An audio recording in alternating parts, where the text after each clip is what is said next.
This is the Greg Bedard Patriots Podcast with Nick Caddles. This episode is brought to you by PrizePicks, the largest daily fantasy sports platform in North America. Download the app today and use code CLNS for a first deposit match up to $100. Do us a favor. If you like the pod, want to support it, go over to PrizePicks and sign up using that code CLNS. It will help us all tremendously. All right, let's start with some headlines, Greg, and we got to start with Kyle Dugger re-signing with the Patriots. This came out over the weekend. 4 years, $58 million. Reportedly, $32.5 million guaranteed. Your thoughts on that deal? Yeah, so I really sort of need to see the structure at the end of it. Is that $32 million guaranteed like all in the first 2 years, or is it like, I could see the Patriots, they've done this from time to time in the past where it's like, all right, $16 million guaranteed in the first year and then split it between the second and third years. If it's the latter, I feel a little bit better about it. Look, do I think this is a little rich for Kyle Dugger? Yes. But, have I been critical of the player in the past? Yes. And I'm not going to back down from that. It's just, I think the Patriots, where they are right now, it's not in a vacuum. Like, they're just in a different place. They're restarting their program with a new head coach, a new general manager, a new vibe in the building, all that stuff. And so you can't really compare, like, would you do this, like, say, if Bill Belichick was here and they were coming off like a playoff year? I would probably be more critical of it, but I think that the Patriots overpaid a little bit for a guy who has been out there all the time, barely misses any snaps, has been a good to very good player for this team, has been a lead by example type of guy. I'm fine with that because I think what the Patriots are establishing or reestablishing something that they used to do in the past, but they got away from, which is draft, develop. If you do the right things, we're going to reward you. We're going to keep our core players here. And if they overpaid by a couple $1 million, I'm not going to quibble with that. I think it's important for them to reestablish this draft and develop culture in the building. And it's something that's a foundation of the Packer way, the Ron Wolf way, which is, draft, develop, re-sign your guys that have proven to be good players in your system, and then go from there. So I'm fine with it. I think that, probably they can get out of this after 2 years. If Kyle, say, doesn't go to another level, if he's not worth it, that's fine. I don't think that's going to be an issue. I think Kyle has proven to be very consistent at a good to very good player. I don't think he's ever going to be elite, and I don't have a problem with that. He's a good player. They need good players. Keep your good players. I agree with it. I agree with the overall picture and your take on that. It is an overpay. To me, it's absolutely an overpay. I know some people are pushing back on that idea. When you look at the safety market, it is depressed right now. If it's $32.5 million guaranteed in the first couple of years, like you said, I think that'd be more money guaranteed than Xavier McKinney. So it's an overpay. But they kept their good player, and they kept the guy who played 98% of the snaps last year. He's a pivotal piece to this defense, so I don't have an issue. And I think this shows us again, Greg, Elliott Wolf, one major change, one major difference from Bill Belichick is not only are we willing to keep our own guys and pay our own guys, we are willing to pay at the top of the market for our own guys. Wolf paying Onwenu, what Onwenu got. Now this deal with Dugger, they're willing to pay these guys at or near the top of the market, which I think speaks volumes when you compare it to Jacoby Myers last year, who came out during the Super Bowl week and said, yeah, the difference was like $1 million. I do ask you, though, with this signing, with this extension to Dugger, to me, he has to get back to what he is best at, closer to the line of scrimmage. Is that how you handle him, Greg? Yeah, absolutely. I think that he's very similar to Patrick Chung, where he didn't really get into a groove and really become a really good player in this defense until the second time around when they said, all right, let's take what you're good at, which is around the line of scrimmage, covering tight ends at times, and just doing that. Now, I think that Kyle, I think, probably his best asset is his ability to blitz from the second level. I think it's way better than Chung ever was. I think with his speed and explosiveness, it gives them a real weapon. I think that they're going to utilize that even more. And yeah, I think having him around the line of scrimmage, using him as a way to attack pass protections and things like that, that's where he stands out. And the more they can have him do that, the more he's going to be impactful and make this defense even better. All right, something else jumped out at me over the past couple of days. And yesterday we had Hunter Henry and Jabril Peppers meet up with the media. And they talked about how it's different. It's different in the building. Now, you and I both know, everybody knows, it's really early, okay? It's really, really early to make any kind of grandiose proclamations about the new coaching staff and Mayo and how he runs his business. But I did find one thing that Hunter Henry said pretty telling. Andrew Callahan tweeted this out because Andrew asked Henry, how is it different when Henry said it was different? And one of the things that Henry said that stood out to me was, quote, just maybe listening to you is good. Unquote. Bill Belichick obviously was somebody who, it was Bill's way or the highway, right? And it seems like the lines of communication between players and coaches are going to be different, especially players to head coach. And Mayo is maybe a little bit more open to listening to his players. Really, when it comes down to it, Greg, is that going to make that big of a difference? Could that really signify a big change, significant change, or is it just, well, it's early and he wants to make the players feel welcome? It's a good question, Nick, and there's a lot of different philosophies on this. I think the number one thing is, when it comes to a team dynamic, I think accountability is number one. The coaches holding the players accountable, the players holding the coaches accountable, and them being open to that, I think is important. And I think we saw a breakdown of that in the latter years with Bill Belichick, especially, with everything that went on with the coaching staff. And it wasn't just the Matt Patricia and Joe Judge years. It was also last year. And I think that it's very hard when a player looks at a coach who they don't think is up to par, because these players, they want to win, and they want to know, are you making me a better player so I can make more money and be secure with my family? And I think that some of the decisions that Belichick made, and he didn't really explain them and say, this is why I'm doing this and this is why it's going to be good for you.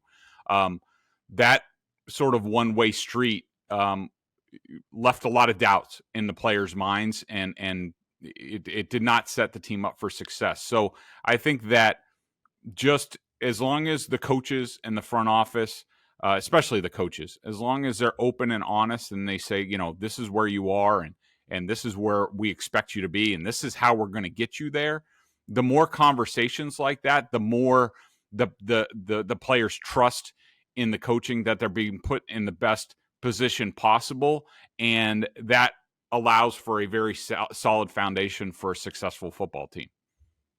All right, one more thing I wanted to ask you about before we move on to the draft and quarterback thoughts, since you've worked through a lot of the film, was Merrill Hodge. Now, this has to do with the draft. It has to do with Drake May, and boy, did this catch a lot of headlines, a lot of people talking about it. I talked about it yesterday on my podcast.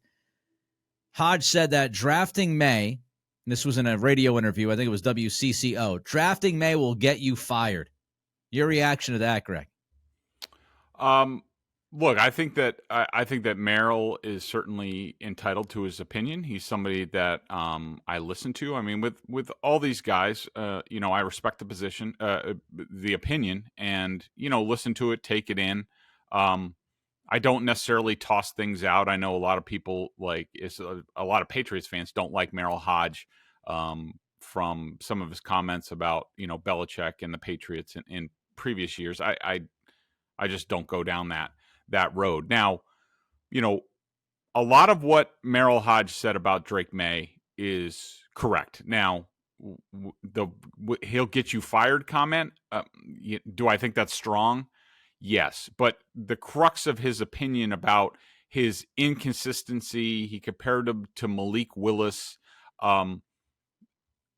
There, about how like it's hard to find like a really good game for Drake May from start to finish. I mean, all this stuff is factually correct.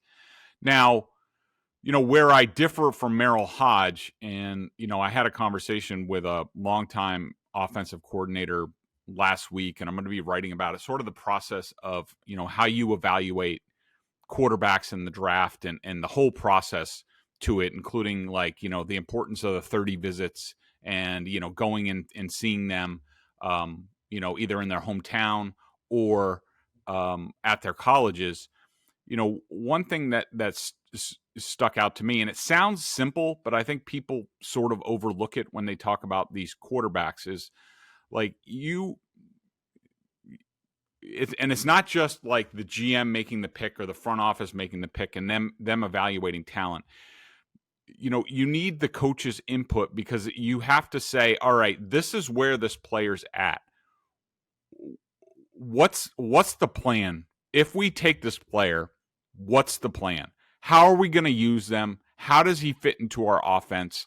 Again, all this stuff sounds simple and pretty obvious, but it doesn't always go that way. A lot of times, like you teams will pick players, especially at the quarterback position, and say like, well, they're just going to fit into what we do, and that's just setting that player up to fail. I mean, you could even just look at Mac Jones from his his rookie year. There was a concrete plan that it was obvious that Josh McDaniels, at least, and probably Bill Belichick, said, all right, this is what this kid can do in our offense. This is what we're going to ask him to do. And then they got away from that, and Mac's career went down. And so, yes, Drake May has a lot of flaws if you're looking at him as this is a finished product. But I think there will be a lot of coaches, including some in the Patriots building, that say, look at the talent. He was not coached well this past year. He didn't have a good system. But if we do X, Y, and Z with him when he gets here, the sky's the limit for this kid. And I think that the plan for the quarterback is probably more so important than just the evaluation of the quarterback where they are. There are a lot of opinions. There's just a world full of opinions. And as you get closer to the draft, you get more and more opinions. So good on Hodge for having an opinion. That's how I see it. It's just an opinion. And everybody's going to feel differently. It's very subjective. You and I have talked about how difficult it is to evaluate a quarterback and get it right. That's why a lot of teams get it wrong. A couple things, though, on Hodge. Number one, he's not perfect. He's not flawless. Mm-hmm. Nobody is. He has certainly a history of evaluating quarterbacks right. Johnny Manziel, that clip between he and Skip Bayless has made the rounds a billion times, how he told Bayless that Manziel was not a first-round pick. He also had C.J. Stroud relatively high, higher than a lot of other people did. However, he also said Justin Herbert was erratic, inaccurate. You can't teach a guy to be more accurate. He didn't like Herbert. He also said he would not touch Jordan Love with a 10-foot pole and that he would draft Love in the 5th or 6th round. Didn't like the idea that Love called himself a playmaker, which I think really allows you to dive into the head of Merrill Hodge. Mm-hmm. He was turned off when Love said that he was a playmaker. His point was quarterbacks should not call themselves playmakers. It's 2024 now, Merrill. Like, yes, they should. Patrick Mahomes is a playmaker. Lamar Jackson's a playmaker. Like, what are we doing here? And I also just think that Merrill tends to evaluate the quarterback in the now. Yep. And, Greg, I think it's very important for you and I to say, and we've said it before and we'll continue to say it, when you're drafting a guy, especially at number 3, it is not about 2024. It's about 2027, 2028, and 2030. So Hodge tends to look at these guys as who they are, and I don't think he truly appreciates how some guys, not every guy, but some guys can progress, get better at a lot of different things, and they are just a different quarterback 3 years from now than what they were in their second season as a starting quarterback at the collegiate level. Yeah. I mean, I 100% agree with that. And, you bring up, Justin Herbert. And, Josh Allen and Justin Herbert are both cautionary tales for me. I mean, we all get things wrong, especially in the draft process. Bill Belichick would get things wrong, and nobody, basically like 50% is a good batting average in the draft. But Justin Herbert, the lesson I learned from that was, not trying to, you have to try to separate the player from the scheme and what's going on around him. And that's something that I'm trying to apply to somebody like Drake May. And, Josh Allen, of course, we all know his struggles. He was a wild bucking bronco coming out of Wyoming. I mean, he was horrendous basically his first 2 years against the Patriots. He looked like he couldn't do anything, but the leap that he made in year 3 was just, unprecedented. And so, you have to parse through all those things, and you also have to realize that not every player is the same. I mean, maybe Justin Herbert and Josh Allen were wired in a way that allowed them to go to another level in the pros. Does Drake May have that? I don't know.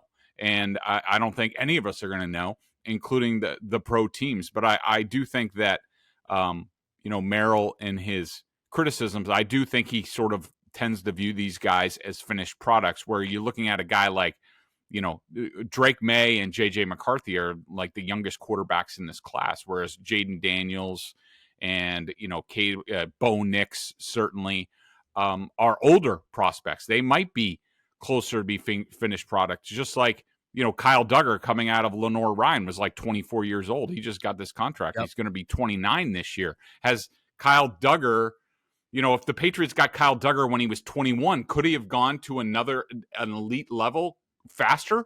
Probably. So all those things need to be considered. Yeah, age matters, no doubt. Before we move on to the quarterback thoughts, as I said, Greg is mostly done with his quarterback film looking at this draft. Let's first remind people, Greg, about PrizePicks.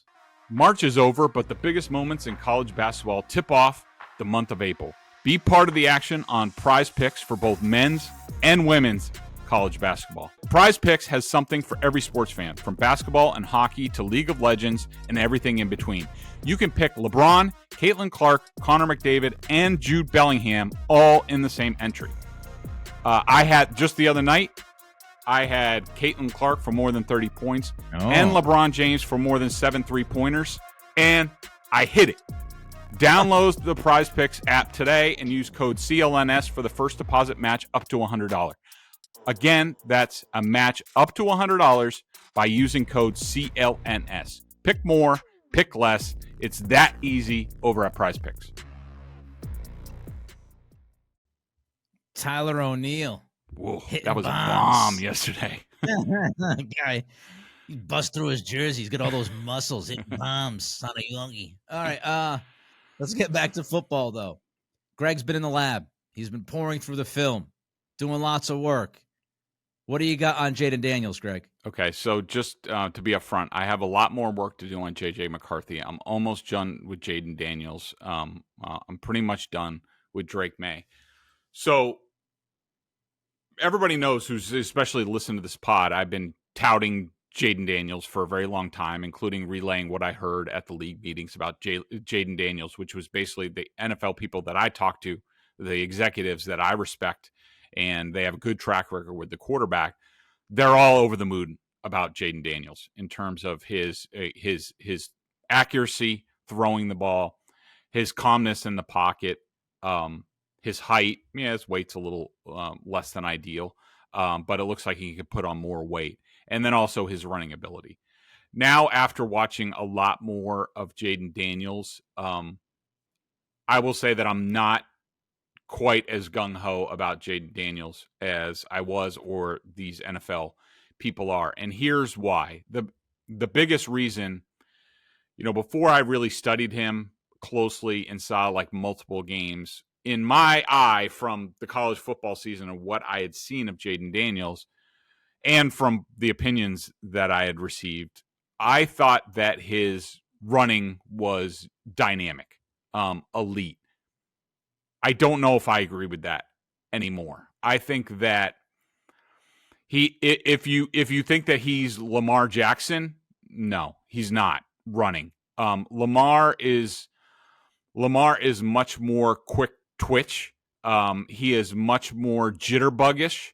Jayden Daniels is more of a straight line runner. I would say more along the lines of like a Colin Kaepernick type of player, not quite the long legs. Jayden Daniels actually has short legs, a big torso. So they're different in that regard. But Jayden Daniels, like, you don't see him making a ton of elusive plays from the pocket.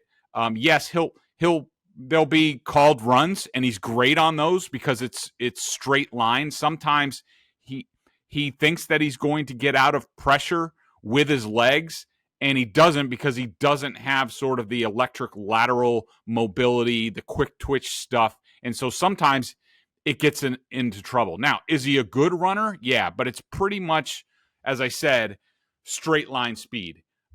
So that's a concern. I do really love his throwing. I heard there's criticism. I was on TV with Burt Breer on Sunday night, and he heard from executives a couple of criticisms of Jayden Daniels, which I don't agree with. Number one, that he doesn't throw to the middle of the field that often, which you need to do in the pros.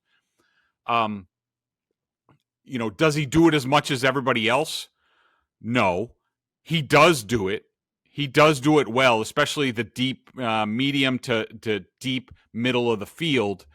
But I do think a lot of it was LSU scheme and what they asked him to do. The other thing that Burt said that is a criticism of is that Jayden Daniels doesn't throw on the run very much at all. I think Burt quoted one team as saying, like, you could only count like 12 snaps where he really threw on the move when it wasn't designed. That there is some of that, but I think that's a little bit overrated. I think that that is there on film. I think he has the ability, and I do think it's something. I do think it's more scheme specific. I think that teams, especially if you put them in the Patriots offense, and it's the Alex Van Pelt sort of West Coast. He's already doing a lot of the play action boots that system asks of the quarterback. He already does that, and I do think he's capable of a lot more. But when you watch him on film, sometimes there's been some criticisms about his overall arm strength. I think he's pretty good to the deep, medium sidelines. He brings heat when he needs it. I think his downfield ability, I think early in the season, it was a little bit less. I know that some people will look at the Florida State game, which was one of the better defenses that he faced, and look at that as, he wasn't very successful. I look at it as it's the first game of the year. A lot of those college schedules, those first games, I mean, they haven't done much. He was in a new system with new teammates. It's the first game. I just don't like those games. I throw those games out. I don't think that they're a good barometer for anything. And I think as you watch Jayden Daniels last season, as he got more and more comfortable in the scheme with his teammates, what he could do, you see a lot of elite play as the season goes on. Now, so I guess the bottom line for me on Jayden Daniels is in my opinion, I think that, and we'll get into the rankings, I don't think he's the clear-cut number 2 in this class. I think it's a lot more complicated. I think Caleb Williams is clearly number 1. And then I think between Daniels, May, and even McCarthy, you get into more of a, what's your flavor at quarterback? What do you want? What do you expect out of the position? What is your scheme set up for? And I think that's when some of this discussion about May, or could it be McCarthy, or could it be Daniels, I do think it's legitimate, because I do think it's a little bit, in the eye of the beholder.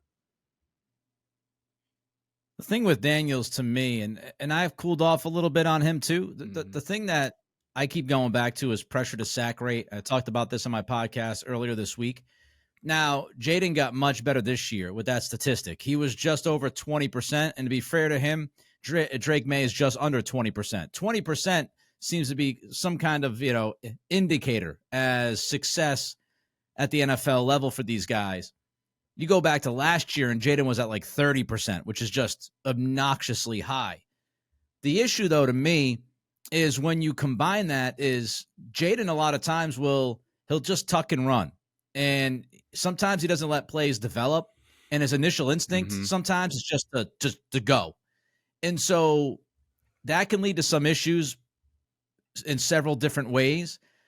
I think that's my biggest concern about him is just he loves to, fight or flight. He's flying, baby. He's he's ready to go and get out of trouble and just run with the football. And then you couple that with, and Drake has some of this too. They don't love getting down. They don't love getting out of bounds. Now Drake is, he's 6'4", Drake May, and Jayden's tall. He's like 6'3", 6'3.5. But we've talked about the weight in the frame. And as Greg said, the torso. You get a long, long torso. Like torso and neck. That's all Jayden did. I think like just torso and neck with him with just shoes at the bottom. And the guy that is so willing to immediately tuck and run with what you said about his straight line running, not necessarily shifty, not getting down, not getting out of bounds, the frame, I think that is a legitimate concern. Now, I'm glad to hear that the middle of the field, you feel better about that because that's one of the big questions I've had about him too. I think Drake is better because of arm strength, middle of the field, and tighter windows. May will throw to tighter windows in the middle of the field. Jayden is the one thing I will say about Jayden is he's not very turnover worthy. I think Pro Football Focus had him down for like 7 turnover worthy plays all year. But Drake also is not very turnover worthy. There's all this talk about how he's erratic and how he's dangerous and he does these crazy things. He was sub 2% turnover worthy plays this year. So, and he throws the football in a lot of tighter areas in many cases than Daniels. So I kind of think that's an even argument there with as far as, turnover worthy and how crazy and loose they are with Daniels running so much more than May. I give you that background, Greg, because I asked you last week when we talked about Drake May, you said you would be willing to take that big swing at 3 with May. After watching the film of Jayden, would you be willing to take that swing at 3 for him? For Jayden? Yeah. A couple different reasons. A couple of the, crunching some of the numbers on these guys. And I think we might've touched on this, but I went to another stat, but just to what you've talked about. So I think, Nick, both you and I can agree that we think that, and this comes from somewhat from looking at Mac Jones and watching him. And again, I'm not going to, just because Mac Jones did not work out here, I am not going to say he was not worthy of the pick or is not a good football player. I'm sorry. Right. I'm just not going to back. I'm not going to back off that. Like, I think he's a good player. I think he was worthy of the 15th overall pick, and the Patriots let him down. We'll see whether that holds true if he ever revives his career. We'll see. But, I think you and I would agree that seeing how a player operates under pressure in crucial situations, to me, is the biggest indicator of success for a quarterback. Now, looking at this year's class and also looking back at Mac Jones when he came out of Alabama, looking at these quarterbacks under pressure, okay? First of all, I throw Bo Nix out because he was only under pressure like 16% of the time. I think you could play quarterback at Division I college football under that little pressure. And plus, they throw so many quick passes and bubble screens. His average depth of target for the whole season for Bo Nix was like 6.8 yards. Everybody else was like, 10 plus. So it's not apples to apples. So I tossed Bo Nix out because I can't tell he wasn't under pressure enough. Mac Jones, when he came out of Alabama, under pressure, the difference between his big time throw percentage and turnover worthy plays was just 2.6. So he was 5.7 big time throw percentage. His turnover worthy plays was 3.1. Jayden Daniels, under these same stats, pressure stats, his big time throw percentage was 11.3%. His turnover worthy plays was 2.8. That's a difference of Wow. 8.5. That is by far better than anybody in this class. Now, Bo Nix is next, but again, I toss him out. Michael Penix was next in sort of I call it the BTT TWP differential. Michael Penix was number 2 at 5.6. Drake May was 4.2. JJ McCarthy, interesting enough, was more along the lines of Mac Jones. So his big time throw percentage was 10.6. His turnover worthy plays under pressure was 6.8, which is by far more than anybody else among these top quote unquote tier quarterbacks in this draft. Now, the other stat that I looked at, this is 3rd or 4th down, 3+ yards to go. Okay. Jayden Daniels had, and I did the NFL passer rating. I didn't want to do the college passer rating. I don't understand. It's just absurd. Everything's like 200.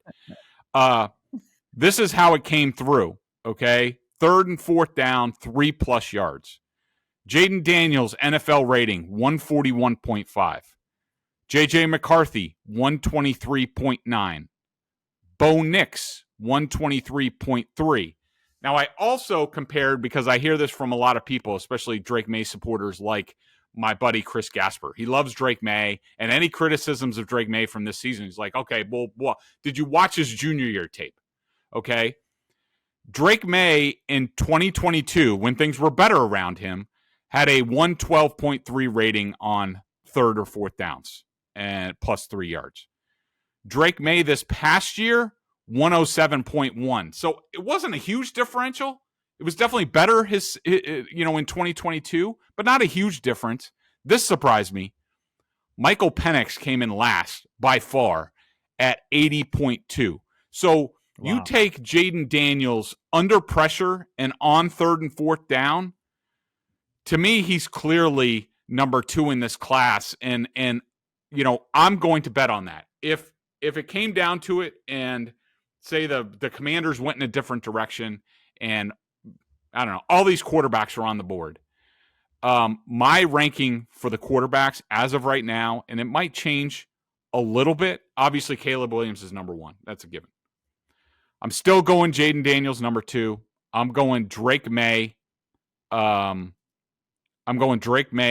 3.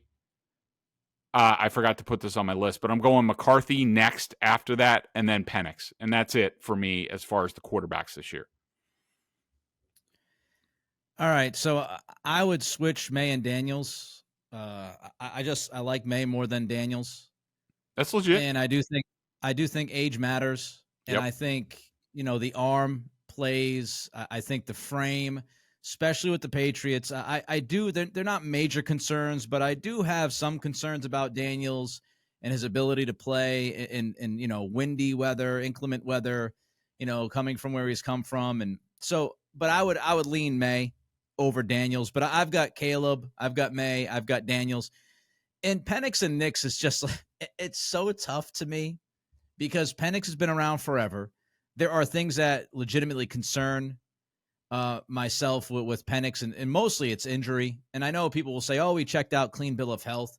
Still, Doc Flynn has tweeted about this. It's, he ran a great 40. He had a fantastic vertical jump, but it's more about deceleration when you tear your ACL twice. It's more about, sudden shifts in the pocket and everything. So, pressure sack rate for Penix, if you're wondering, was incredible. He was under like 8% this year, which was tops by far.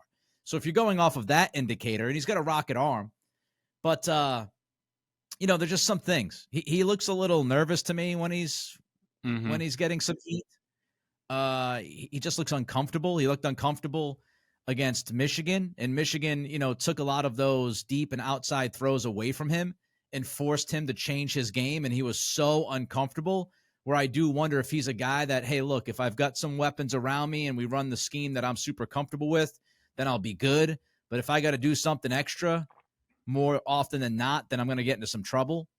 And Nix, as you said, look, this guy played, he started over 60 games, the most in college history. The guy's been in college he's like one of those lifetime frat dudes I saw when I used to go to URI. The guys would be like 27 years old, still doing freaking, bong hits and keg stands. What are they? They're like Wooderson.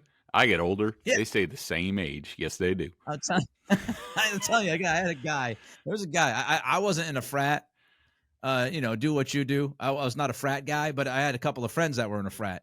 And there was this one dude in the frat. He was like mid to late 20s. He was just there. He's still going to school. It's like, what are we doing, man? Can we move it along? So look, Knicks, Penix. I might even side with Knicks a little bit. But I'm looking at the top three, and I've got, for me, it's Caleb, it's May, it's Jayden Daniels. All right, before we get to Mike Giardi's mock draft 2.0 and have Greg grade his employee. This episode is brought to you by PrizePicks, the largest daily fantasy sports platform in North America. Download the app today. Use code CLNS for a first deposit match up to $100. Also, check them out over at BSJ. $50 for the year. Giardi and Bedard doing great work with the Patriots, getting ready for the Celtics and Bruins postseason as well. So a lot happening. BSJ, $50 for the year. All right, let's run through Giardi's mock draft before we go. The first round, let's look at the first four picks. He's got Caleb going to Chicago, which everybody has. He has Drake May going to Washington. J.J. McCarthy going to your New England Patriots. And then he has Jayden Daniels going 4, not to Arizona, but Minnesota trading up and drafting Daniels at 4. How you feeling about that, Greg? So let's give a little bit of, did I put it on here? I can't find it. I did it after the fact, after I sent you the thing. So this is what Mike says. He says, the Pats like McCarthy. I know this for a fact. The question then becomes how much. He is the youngest of the QBs in this draft, and his tape, while somewhat limited because of the type of team Michigan was, is good. He's such a loose athlete and moves better than I had in my mind's eye from watching him during the year. Is he ready to assume the number one chair from day one? Unlikely. But there's no rush. His intelligence is right up there at the top of the class, and fundamentally, McCarthy has a better base than May. I think those things are all true. Now, I don't know about the Patriots' interest in J.J. McCarthy. Mike obviously has very good sources. That's why I hired him. I have not heard that. And quite frankly, I don't trust a lot of that stuff during this time of year. The Patriots, between Gerard Mayo's talk at the league meetings when he talked about Drake May's floor, and also some of the stuff that's out there, this could be the Patriots just trying to position somebody to come up and want to offer a bag for number 3 to get McCarthy. I don't know. I don't believe any of this crap that's out there this time of year. I just don't, I've been doing this for 20 years and like I've told this story before, very similar. The Dolphins were in a very similar position. It was after Nick Saban. I want to say it was the first year of Cam Cameron, and Randy Mueller was the GM. He now does stuff for The Athletic. And I'm not going to say exactly who it was, but somebody straight up lied to my face and told me that, and this was when the Dolphins, I think, took it was when they took Ted Ginn. So they told me, they said, if Brady Quinn is there, we are taking Brady Quinn. And I had no reason to doubt this guy. He had never lied to me. Always gave me great information. Take it to the bank. And I wrote that up. And they passed on Brady Quinn, which was maybe the right thing to do. I don't know. But then they took Ted Ginn, the wide receiver, in the middle of the first round. And they ended up taking John Beck at quarterback, I think, in the second round. And apparently that was their plan all along. They loved Beck. They wanted him. Beck stunk in the league, stunk for them. So that's just an example of why I don't believe anything this time of year. And I don't really go that far to try to figure that stuff out. I'm just at the point where, like, they do this all year. Like, go pick your players, and then we'll go from there. So, as far as, McCarthy, they have Drake May going he has Drake May going number 2 to Washington. I don't know if that's part of the the report that's out there. I don't know if was it Adam Kaplan or somebody reported that Jayden Daniels didn't like his visit to Washington and hopes he ends up in New England, something along those lines. Which is, let me just jump in, which is just complete crap because he hasn't taken his 30 visit yet. Daniels is taking his visit with Washington next week. Both May and Daniels are going to Washington next week. Okay. So that I'm not buying that. I'm taking that with a huge grain of salt. I think it was Evan Silva who came out with that. That's right. That the Commanders, that Jayden wants to go to New England. But again, he has not taken his top 30 visit to the Commanders yet. Yeah.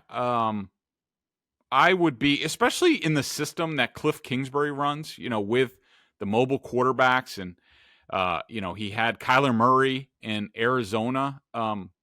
You would think that Jayden Daniels would be a perfect fit for what they probably aim to do on offense. And it would also give that offense that team a chance to be like a legitimate playoff contender this year, because I think he's one of the more experienced guys.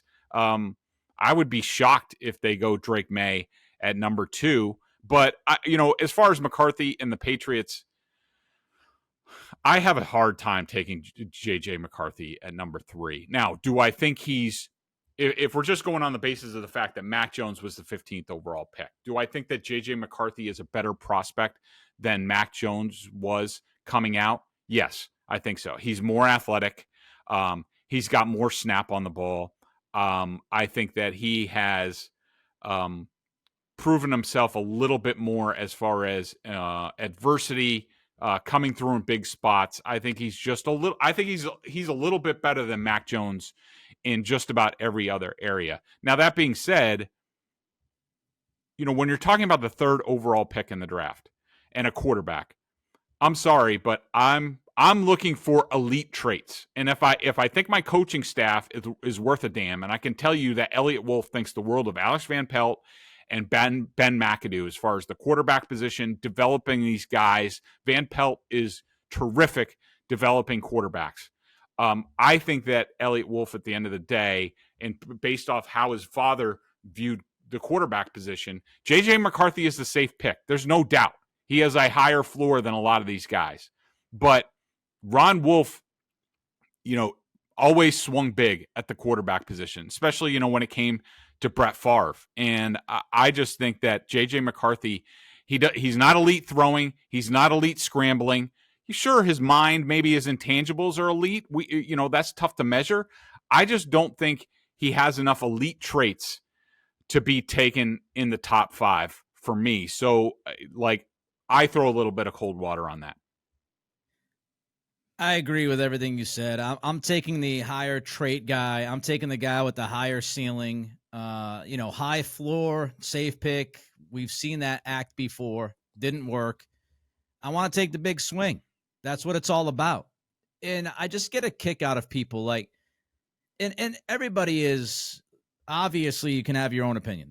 Everybody has opinions. It's all subjective. I have an opinion. Greg has an opinion. But let's just understand one thing. All of these quarterbacks have flaws. There's not a single quarterback in this class that is flawless. Every single one of them, you will have a question. Every single one of them, you can frame it as, that's the end-all, be-all. That guy's not going to work out at the next level because of this. Caleb Williams, turnover machine. Tries to do too much. Scrambles around like Wile E. Coyote, trying to make a play out of nothing. And when it happens, it works. It's a beautiful thing. And that's why people say he's Patrick Mahomes light, because he loves to extend plays and go bananas in the pocket and go schoolyard. Look, I could sit there and say he's penchant to turn the football over and, he tries to do too much. That could ruin him in the NFL. Bad start. All of a sudden, first 7 weeks, first year, he's turned the football over a ton. He's never able to come back from that. Every single one of these guys have a criticism. So if you're going to not draft somebody because they have a weakness, don't draft anybody because they all have weaknesses. So give me the high-end traits. Tell me the positives. What can this guy do? If it falls in line, if he's coached right, which leads me to this. It's a hypothetical. You don't have to answer it if you don't want to, Greg. Mm-hmm. But in my head over the past week or two, I've been just thinking about this hypothetical situation. Let's say Drake May played for Jim Harbaugh. I'm not even talking about the team. I'm not talking about Michigan versus UNC. Jim Harbaugh is beloved as a quarterback whisperer, a guy who develops that position, gets the most out of that position. We know the lineage. If Drake May was coached by Jim Harbaugh, do you think this would even be a conversation between McCarthy and May? Nope. And you're 100% right to ask this question. I completely agree with you. I think that Drake May would be a slam dunk prospect, possibly threatening to be the number one overall pick if he played for a QB-based sort of coach like Harbaugh. Yeah, he played for Mac Brown, and we appreciate Mac Brown, but yeah, Mac Brown's Mac Brown, a little long in the tooth, and a little old school. And again, they changed systems and offensive coordinators. So McCarthy had one guy to work with, one guy to learn from, the quarterback whisperer, Jim Harbaugh. And so I agree with Greg. I think if Drake May worked with a guy like Harbaugh, man, oh man, people would be going bananas over him, even more than some are. All right, let's get back to Giardi's mock. Patriots trade number 34 and 137, along with a future fourth, to move up into the late first to number 27, owned by the Arizona Cardinals. I'd imagine this is part of Giardi's thought is get ahead of Buffalo, who's picking 28th now without Stephon Diggs. Mm-hmm. And Giardi selects A.D. Mitchell. I think you're probably excited about this because we've sort of talked about A.D. Mitchell. A.D. Mitchell, you love him. I will look at the quarterbacks, the wide receivers next week. As people know who listen to this pod, I got a bad taste in my mouth from Mitchell at the combine workout. I did not think he looked very good at all, and I was like, "Who the hell is this guy? He's a bum." But that's just one view.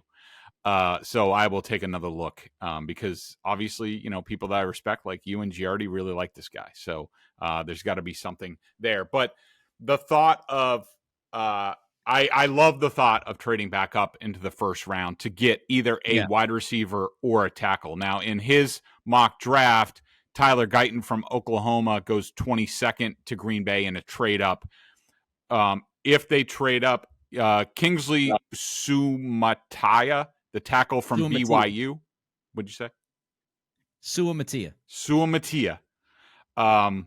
goes 30th to Baltimore. So he would be on the board. I'm fine with either whoever they have rated higher, wide receiver or tackle. I'm fine. I love the idea of trading back into the first round and taking one of those guys. So whichever position, I'm fine with it. I love the trading up, getting a guy, and because this has been my whole thing about this offseason and people, throwing temper tantrums about the Patriots not doing X, Y, and Z and all this stuff. Like, they have the potential to come out of this draft with a quarterback, an offensive tackle, and a wide receiver who can all start right away or play early and be impactful and start the process of all of a sudden, you're looking at the Patriots and you're saying like, all right, between, we have we have rookie quarterback, rookie tackle, and a rookie wide receiver. They're going to grow up together. Look at what they did in year one, how the Patriots went from 4 wins to 7 wins. Like, I'm excited. To me, that's a path forward, and it's the ideal path forward for this team, and I think it's what they have to do. They just got to hit on the picks, right? Yep. There's no doubt that if you hit on Drake May, then you trade back into the first round and you hit on an A.D. Mitchell if that's the pick like Giardi has.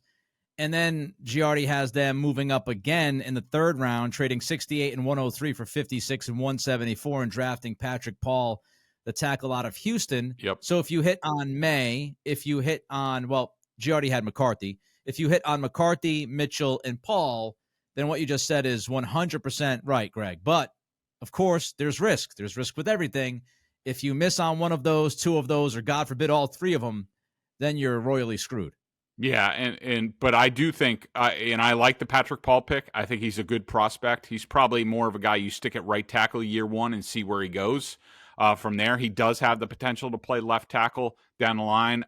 We saw him at the Senior Bowl. I liked what I saw, but I do think this path of sticking at 3 and trading up trading up twice to get the wide receiver and tackle that you want, I could very much see this playing out on draft day for the Patriots. I think it's the game plan that Elliott Wolf has going into this draft. And if I was a Patriots fan, I would be pretty happy about it. It will be an interesting night. We're just about 2 weeks away. Everybody has been anticipating this. The more rumors are going to be thrown around, as we know, a bunch of smoke screens. I can't wait for that. I can't wait for that night. I can't wait for that weekend to see what Elliott Wolf and company does. First draft without Bill Belichick in forever. It's going to be a fascinating watch, even just to see who's in the war room. Is there 10 guys? Is there 15 guys? Is there 5 guys? Who's in that war room? What are the interactions like? How aggressive is Elliott?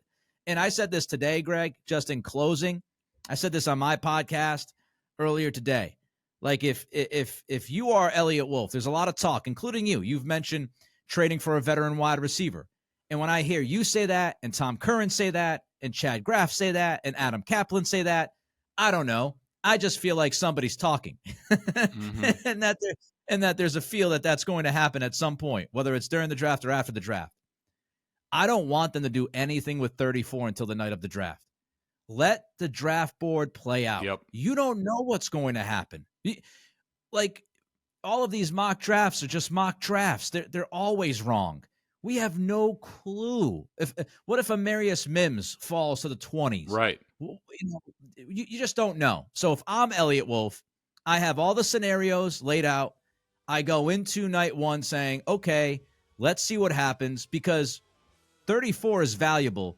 It might even be more valuable by the time we get through pick 18 or 20.